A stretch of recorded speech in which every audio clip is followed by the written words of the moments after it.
Amigos podre de pobre. Que é good, nós não rap. Se nós repasse, nós não tava aqui workando. O nosso work é play. E aí, beleza? Beleza, mais uma vez reunidos aqui, dessa vez para falar de um tema bem modinho, um tema Dinheiro. hype. O tema é dinheiro. Estrito senso. Dinheiro e cripto, né? Mundo cripto. Mundo cripto. Cripto é Cara, dinheiro? quando que o tema desse podcast não é dinheiro? É, exato. Eu achei que o tema de hoje era dor de corno, não é não? Eu só estudei sobre dor de corno. Tudo que eu fiquei pensando é o fato de eu não ter nada em cripto. O fato de você só decidir comprar o Bitcoin depois que ele já subiu, depois que você não aguenta mais ver ele cair, você vende, depois que você vende ele volta a subir tudo de novo. Aí você repete isso até teu dinheiro virar zero. Então eu vou contar da minha dor de corno, que foi a seguinte. Em 2014 eu fiquei sabendo dessa história aí de Bitcoin. Comecei a ler, achei interessante, falei, cara, acho que eu vou investir nisso aí.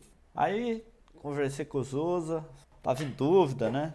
E aí falei, cara, será que eu compro o Bitcoin ou que eu uso dinheiro para pagar o apartamento, né? E o Zusa, não, acho melhor pagar o apartamento, né, e tal. E eu pensei, não, realmente, né, mais certo, mais garantido, pagar o apartamento. E não, comprei o Bitcoin. E aí o Bitcoin subiu pra caralho, e é essa história que a gente conhece. Mas, quando o Bitcoin subiu muito, eu fiquei pensando, poxa, beleza, o Bitcoin subiu muito, mas tem outras moedas aí que não subiram tanto. Eu posso tentar achar um novo Bitcoin, né? Vou investir na moeda que vale 0,00002 centavos de dólar. E dia que ela valer $1, eu vou ter lucrado muito. E aí eu achei uma tal de Newcoin e entrei no esquema da Newcoin. E aí, 1 ano e meio depois, tipo, a gente vai descontinuar a moeda e tchau. E eu tomei uma nabada. E quanto que você botou na Newcoin? Botou... Não, se não quiser, não preciso falar, não. Não foi muito não, foi Foi um tanto pouco. que te deixaria muito rico? Não, a ideia deixaria porque eu tava querendo comprar 0,0002, né? Então, mas era pouca coisa, não era muita coisa não. O que eu ganhei com Bitcoin cobre tranquilamente o que eu perdi ali. Quero saber o seguinte, se você tivesse comprado os Bitcoin lá em 2014, quantos apartamentos que você teria hoje? Ao invés de ter Aí eu fico triste. pagado financiamento. Aí eu teria vários. É aquilo, né? Uns 4 apartamentos, pelo menos. Eu não teria tudo, porque eu teria vendido antes. Eu não conseguiria segurar tanto tempo. Mas assim, Você não aguenta, né? Você vê eu, dobrando, eu teria ficando, você vende, não tem eu jeito. teria ganhado um bom dinheiro, com certeza. E assim, eu acho que o recado dessa sardinhagem, a resposta estava em diversificação. Nos dois casos. No primeiro caso, eu poderia ter comprado um pouco de Bitcoin e com o resto ter colocado no apartamento. Eu não precisava escolher ou um ou outro. E também no caso da moeda que eu escolhi, eu não precisava ter escolhido aquela moeda. Eu podia ter feito uma cesta de moedas. Tinha outras que eu estava olhando na época e que aconteceu exatamente isso. Só que eu não estava posicionado porque eu resolvi escolher aquela. Eu acho que esse é o recado, né? Até porque em 2014 o Bitcoin era uma das tantas que estavam aparecendo de um conceito que ninguém tinha entendido ainda. E até hoje eu não entendo também, né? Mas poderia ter acontecido com o Bitcoin o que aconteceu com essa outra que você colocou aí, né? Exato. Ou não? Não, poderia. Assim, não. O golpe não. O Bitcoin ele já estava bastante consolidado, né? Ele surgiu em 2009, 2014 já eram 5 anos já, né? Mas essa não, essa foi tipo white paper, né? A nossa ideia e tal, é um projeto, e aí quando vê é golpe. Teve muito golpe, né? E teve muito problema também de corretora, vamos dizer assim.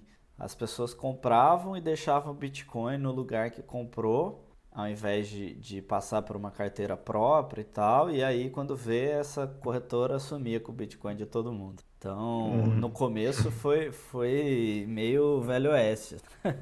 Era começo, cara, era 2016, 17, eu ainda tava lendo notícia dessas aí, de corretora sumindo com o Bitcoin da galera. Hoje vai ser um desafio de convencimento, né? O Maurílio defendendo o Bitcoin aí e eu no meu ceticismo máximo, que continuo cético com relação a todas as criptos. Não consigo entender. Não é uma questão de assim, de eu não concordo. Não entendo, cara. Realmente não entendo por que que isso substituiria uma moeda. Mas vamos falar sobre moeda primeiro, né? Para a gente tentar entender aí lá do começo. O que vocês É, pensam sobre moeda? O que é o dinheiro? Eu acho que é bem importante a gente começar pelo básico para poder discutir Bitcoin, né? O dinheiro ele surge como uma necessidade para facilitar a troca. Imagina você é um agricultor no mundo antigo e a única coisa que você produz é trigo. Talvez tenha alguma cabra lá, alguma coisa. Só que você não vai comer só trigo, né? Você come outras coisas. Então você precisa trocar o seu trigo por outros insumos, né? Até ferramentas e coisas do tipo. Para a troca acontecer, a pessoa que tem algo que você deseja, vamos supor uma ferramenta, ela tem que também querer o seu trigo. Então você precisa desses desejos coincidentes para a troca acontecer. Um trigo por uma ferramenta ou qualquer coisa assim. E a moeda, ela surge para facilitar essa troca, porque eu troco o trigo por moeda e essa moeda eu troco por uma ferramenta. O melhor livro que eu sei sobre dinheiro é aquele que você indicou pra gente, A Ascensão do Dinheiro, Niall Ferguson. Ele tem um documentário dele no YouTube também. É praticamente uma reprodução do livro, o documentário, é bem legal. Eu acho que uma coisa legal sobre o dinheiro é a ideia de ser um crédito, né? Assim, você e da raiz da palavra do crédito mesmo, né? Que o crédito vem do credo, né? Que é confiança. Ele implica em você acreditar que aquilo ali é um instrumento válido, né? Então, para o dinheiro fazer sentido, para as coisas fazerem sentido, a massa da população tem que acreditar que aquilo ali tem valor, né? Isso para todos os títulos de crédito mesmo, mesmo a tabuleta lá do produtor de trigo que falava assim, olha, pague tanto pela entrega desse trigo aqui. Aquela tabuleta tinha que ter uma crença de que aquilo ali valia alguma coisa, né? O título de crédito sempre e o dinheiro, tudo carregou essa confiança da população no valor de uma coisa intangível, né? Então acho que um fator que fica bem claro nisso é o fator cultural, né? Porque o dinheiro ele tem um determinado valor em determinada cultura. Por exemplo, para os astecas, a semente de cacau ela era dinheiro. Então você usava a semente de cacau nas trocas econômicas do Império Azteca. Se você vai para outras culturas, tiveram culturas que conchas eram dinheiro, pedaços de madeira. Então o dinheiro ele já teve diversas formas em diversas culturas, né? E assim, a depender de qual cultura você tá, ele não tinha valor, né? Ele tinha valor dentro daquela cultura apenas. Então ele tem esse fator cultural também. É porque eu imagino que o valor do dinheiro tem que estar vinculado à escassez dele também, né? Se é um bem que você tem com grande disponibilidade, quanto mais disponibilidade, menos valor ele tem, né? No começo do dinheiro, o principal meio de troca era uma commodity. Por exemplo, uma semente, ou trigo, ou cabeça de gado. E dependendo da commodity, tinha até prazo de validade, né? Podia estragar e tal. Mas deve assim, ter sido uma coisa muito interessante, né? Com certeza, essa evolução não deixa de ser uma evolução humana, né? Desses meios de troca, do escambo, que a pessoa precisava ter uma contraparte ali interessada no que ela tinha, senão não tinha troca nenhuma, para essa evolução de pensar em algum produto, em alguma coisa comum que pudesse ter valor, e determinar o valor dessa coisa, passa pela avaliação de que aquilo tem que ter alguma ideia de escassez por trás, senão todo mundo vai ser rico, né? Se dinheiro for pedra no chão, todo mundo vai ter dinheiro. Então, essa ideia de que a coisa tem que ter um valor intrínseco e que tem que ser uma coisa universal, porque eu preciso vender o meu produto para ter essa coisa para comprar algum outro produto que eu queira. Então, essa evolução é uma coisa muito interessante, né? Então, esse livro aí que a gente falou, ele detalha muito bem essa história, é realmente muito interessante essa origem do dinheiro. o material que realmente despontou como o grande representante do dinheiro foram os metais, né? ouro, prata. E mesmo já no mundo antigo, você tinha grande circulação de ouro e prata como moeda. Como a gente já falou de Minerva no podcast passado, agora a gente vai falar de outra deusa romana, que é a Juno Moneta. E as moedas do Império Romano, elas eram cunhadas no templo de Juno Moneta. E daí o nome moeda, né? Monetário. Monetário é a raiz de diversas palavras do português aí relacionadas ao dinheiro. Agora, é Olha, o não sabia seguinte, essa. eu também não. Talvez eu tenha lido, mas eu não lembrava, não. Ô, Maurílio, por que que os metais prata e ouro foram tão bem-sucedidos em se tornarem moeda de troca? É, exatamente, né? Eles tinham algumas propriedades que acabaram tornando-os assim a escolha daquelas sociedades da Mesopotâmia e do Mediterrâneo, né? Uma das propriedades o Zuzer já falou, que é a escassez. Você não acha ouro e prata em qualquer lugar. Outra propriedade é a divisibilidade. Então, quando você tem algo divisível, né, você pode. Fracionar e acumular, né? Você pode diminuir aquela quantidade de ouro para pagar um valor mais baixo ou acumular ele para pagar uma coisa que tem um valor maior, né? Exatamente. A outra característica é que, diferentemente do trigo, do cacau, ele não estraga, né? Então, ele cumpre uma função da moeda que é a reserva de valor. A gente já falou da função de ser o meio de troca, né? Que foi principalmente o que levou ao surgimento da moeda, mas ela tem duas outras grandes funções, que é a reserva de valor, que é justamente você poder guardar a riqueza, né? Você acumulou aquela moeda, ela num tempo futuro vai poder representar o mesmo valor ou algo próximo. E a outra função é a unidade de conta, que permite eu exprimir numericamente os ativos, os passivos, as dívidas. Então, essas são as três grandes funções da moeda. E o ouro e a prata, eles ajudavam a cumprir bem essas funções, né? A portabilidade é outra característica importante. Então, você consegue transferir uma moeda de ouro mais fácil do que um saco de trigo, né? Então, também tem essa vantagem em relação a outras commodities. E assim o metal ganhou grande destaque aí no mundo antigo. Durou pelo menos uns 7.000 anos forte aí, né? Olha, eu não tenho noção da idade, não. Vocês estão falando em Mesopotâmia. Mesopotâmia é 5.000 anos antes de Cristo, Não, não é? Mesopotâmia é a região, né? Ah, entendi. Eu tô pensando que desde lá que usa.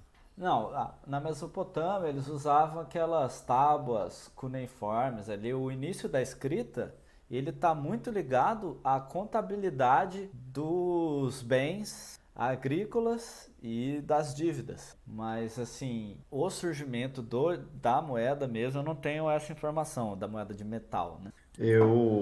A queda dela, o Niall Ferguson fala, pelo menos da Espanha, né, que é muito interessante que a Espanha tem encontrado uma grande mina de prata se eu não me engano, foi Potosí. em Potosí, né, que possivelmente foi o auge do Império e a queda do Império pelo mesmo motivo, né?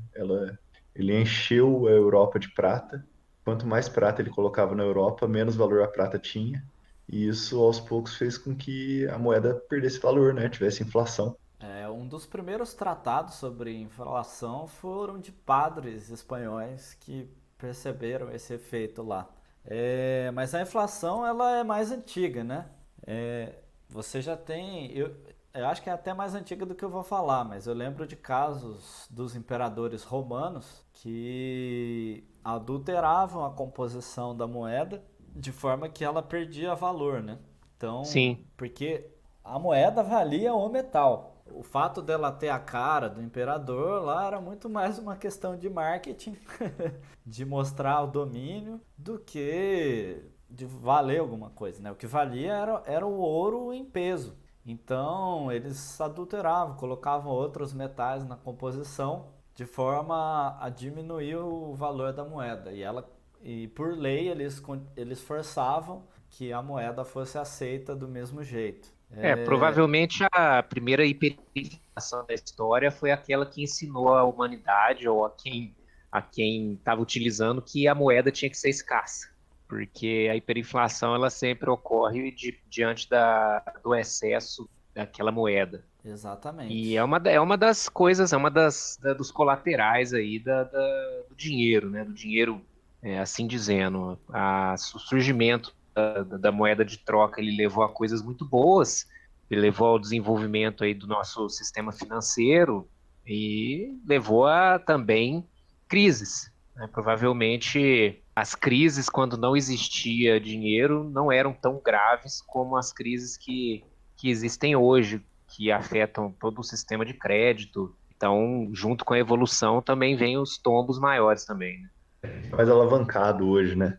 O dinheiro ele se multiplica mais exponencialmente do que antes, né? Mas antes de sair do tema ouro, só fala que não tem nada a ver com moeda, nada, mas eu tô lembrando que quando eu estava na escola e eu estudei que o Império cobrava 1/5 da extração de ouro de imposto, eu lembro que eu fiquei revoltado com aquilo. Falei, gente, mas é 1/5, é muito, é 20%. Pensa bem, tudo que você tira, 1/5 é do Império. Saudoso tempo em que imposto era 1/5, né, cara? Pois Hoje em é, dia eu penso, nossa, que inveja dessa época. a gente paga 45% e tem gente que ainda pede mais, né?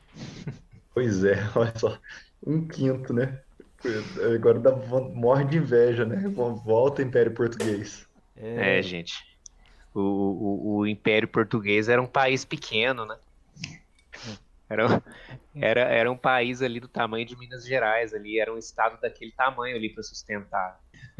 O estado brasileiro é um pouquinho maior. Eu acho que a gente passou bem por essa parte dos metais, né? Vamos pular do metal para o dinheiro agora? Em que momento que, ou, na verdade, quando que o dinheiro começou a surgir lastreado no metal, né? Eu acho que só vamos falar mais uma coisa, que foi inclusive em relação ao crédito. Santo Agostinho, ele faz um tratado demonizando o empréstimo e da cobrança de juros, tanto que a igreja chama de usura, né? E assim, isso influenciou a mentalidade da Idade Média por muito tempo. Essa questão do crédito, que o Luiz falou, de fazer um empréstimo e tal, ela nunca evoluiu na Idade Média por causa da mentalidade, né? Como a gente falou, o dinheiro ele tem esse fator cultural e como você não podia cobrar juros porque a igreja proibia, um setor muito específico da sociedade passou a lucrar com isso, que era os judeus, que não eram cristãos, portanto eles não estavam sujeitos à lei da usura. Então os judeus passaram a ser os grandes financiadores e emprestadores de dinheiro da Europa medieval. E isso acabou crescendo tanto que uma dessas famílias de judeus emprestadores de dinheiro se tornou a família mais rica do mundo, que é a família Rothschild. Nessa mudança, como o Zusta estava falando aí, do ouro para o papel moeda, ela se dá em torno justamente dos emprestadores de dinheiro, né? E dos bancos. Os bancos, eles eram pessoas responsáveis por guardar o dinheiro. O banco ele te dava um certificado, ó, você tem depósito de tantas moedas de ouro comigo, e dava esse certificado para a pessoa. E o que aconteceu é que as pessoas começaram a trocar esses certificados. Ao invés de ir lá no banco, pegar o dinheiro e trocar o dinheiro, as pessoas trocavam o certificado. Ó, isso aí me custou tanto, toma aqui o certificado de que eu tenho tanto lá no banco. Com o tempo, né, as pessoas iam pedir dinheiro emprestado nos bancos e o banqueiro percebeu que nem todo mundo pedia ao mesmo tempo. Então ele passou a emprestar, a dar um certificado sem ter o correspondente em ouro lá para ser retirado, uma vez que as pessoas circulavam certificados e não iam lá resgatar. E aí esses certificados foi o início do papel moeda, né? O banco conseguiu multiplicar dinheiro com isso aí, né? Ele cria dinheiro do nada fazendo isso. Exatamente. Porque ele faz um empréstimo sem tirar o dinheiro do lugar, né? Então ele cria o certificado, que é usado na economia como moeda, porque as pessoas trocam certificado, mas você tem mais certificados do que você tem o ouro no banco. Hoje a Convenção de Basileia que define, né, quanto que os bancos podem emprestar de dinheiro sem ter ele, né? Não é isso? O índice de Basileia é Exatamente. justamente isso, né? Na verdade, são diversas ferramentas de governança, né? Porque hoje em dia os bancos são muito mais complexos. Então, um dos fatores é esse fator das reservas mínimas, né? Ao mesmo tempo, essas reservas são regulamentadas pelos bancos centrais. Então, o papel moeda surgiu disso. Já foi uma primeira virtualização do dinheiro, né? Se a gente for pensar. Mas eles eram certificados que valiam ouro. E os bancos tinham um problemão quando muita gente queria sacar aquele dinheiro ao mesmo tempo. E aí acontecia a corrida bancária e os bancos quebravam, né? Então isso foi um problema grande de estabilidade no início do surgimento aí do dinheiro. A primeira quebra do Banco do Brasil, se eu não me engano, foi assim, né? Dom Pedro fez alguma bobagem aí e o pessoal correu para a porta do banco para sacar o que tinha de ouro lá. E obviamente que não tinha ouro para todo mundo. Eu quero saber em que ponto que nós paramos de lastrear o dinheiro em ouro. E por que que nós paramos de lastrear e qual que foi o motivo dessa decisão? Eu acho que foi no começo do século XX, né? Foi durante a crise de 29 que nós paramos de lastrear em ouro ou não? Acho que Olha, foi que eu mais saiba tarde. é 71, né? Foi mais tarde. Foi Foi no no Ronald Reagan. Bretton Woods, que aí os Estados Unidos, eles falaram que o dólar não seria mais lastreado em ouro. Será que os bancos centrais ainda tinham a quantidade de ouro vinculada à moeda ou os bancos centrais davam uma enganada nos países assim? Falaram, não, fica tranquilo que tá cheio de ouro aqui. Mas se você abrisse lá, não tinha nada lá dentro. É bem possível, viu? Bem possível que rolava uma enganação aí. Ele vira assim e fala assim, ó, vamos ser sinceros, vamos ser o primeiro país no mundo a ser sincero e falar assim, olha, nós não lastreamos mais porque isso que não faz sentido mais. Vamos imprimir dinheiro aí, galera. É, Eu acho e que parar de lastrear, ele gera inflação, mas dá um boom na moeda, né? Foi isso que aconteceu, né? Assim, a gente, a partir de então, teve que conviver com a inflação, né? Exatamente. Eu dei uma verificada aqui, foi em 71 mesmo, com o fim do acordo de Bretton Woods. E aí os Estados Unidos unilateralmente falou que o dólar não ia mais ser convertido em ouro e transformou o dólar num novo conceito que é a moeda fiduciária, né? Como o Zusa já tinha comentado do crédito que tem a ver com a fé, né? A fiduciária exatamente em relação à fé. A fé que se tem hoje em dia é a fé no governo, né? Que o governo de alguma forma vai sustentar o valor daquela moeda ali e não mais um metal, um ativo físico que representa o valor do dinheiro. bem legal, né? Eu acho que a gente Bem passou legal bem. como a gente passa de um período muito grande aí da história que o dinheiro precisa ser lastreado até um momento aí que compreende talvez os últimos 50 anos somente, onde a gente está vivendo aí baseado somente na fé das pessoas em um instrumento ali feito de papel e que aquilo tem valor para você comprar, vender e fazer todas as trocas que você imaginar no mundo. E que foi justamente o aumento dessa fé nesse papel que levou aí talvez aos maiores crescimentos econômicos aí da história. E Né? depois Então disso você tem um são vários uso. saltos evolutivos, né? É um salto evolutivo do escambo para uma moeda de troca, mas precisa ser lastreada em alguma coisa de valor escasso, e depois você tem o salto aí, um outro salto, onde você não precisa ter nada que lastreie essa moeda, você precisa só ter um grau de confiança e uma estabilidade ali do órgão regulador, né?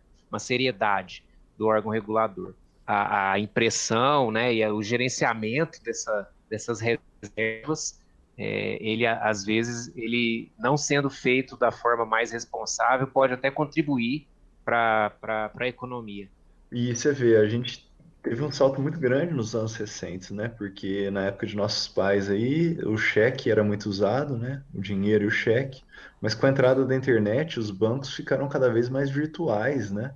Então a gente começou a fazer transação por DOC, TED e essas transferências instantâneas, né? Hoje em dia, realmente, o dinheiro, às vezes, você nem vê ele, né? Com cartão de crédito ali, com cartão de débito, você não saca mais o dinheiro do banco.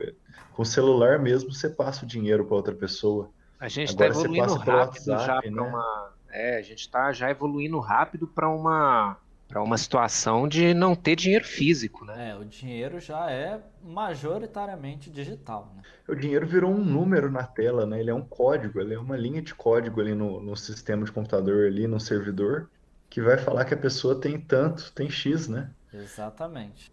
O dinheiro é isso. E a gente vê aí o Pix, né, a nova evolução que o Banco Central fez. Então você faz a transferência imediatamente. Ele está cada WhatsApp, vez né? mais WhatsApp. Esse do WhatsApp vocês já fizeram alguma vez? Como é que Não, funciona? nunca usei não.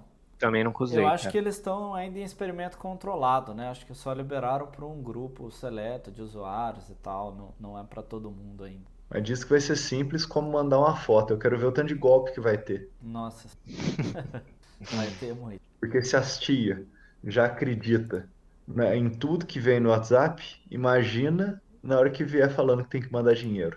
Vai sair tia mandando dinheiro a doido. Uma coisa que veio junto com o dinheiro foram os golpes.